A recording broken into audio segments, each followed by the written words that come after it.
करण्यासाठी एक आव्हान केलं होतं. आणि जो कोणी युवक आपल्या स्वराज्यामधला जो कोणी युवक एखादा प्राणी किंवा त्याचं शिपूट आणून मला दाखवेल त्याला मी एक सोन्याची अंगठी देईल आणि एक सोन्याचं कडं देईल.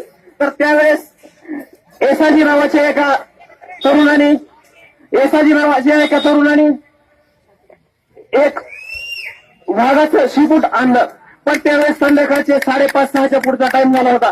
त्यामुळे त्यांना आतमध्ये प्रवेश भेटला नाही.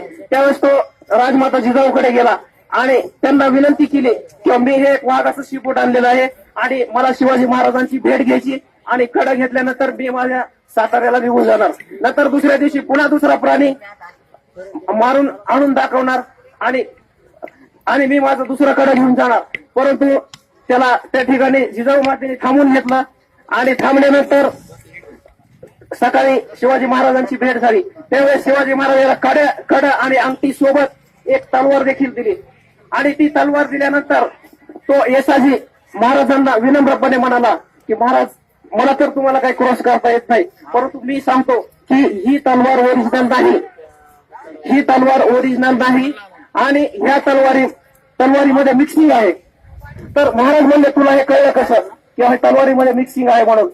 तर त्यानंतर तो म्हणाला की मी सुतारच आहे, मी लोहारच आहे आणि मला हे तलवार बनवायचंच काम करतो मी, त्यामुळे मला ह्या धातूमध्ये काय मिक्सिंग आहे ते कळतं.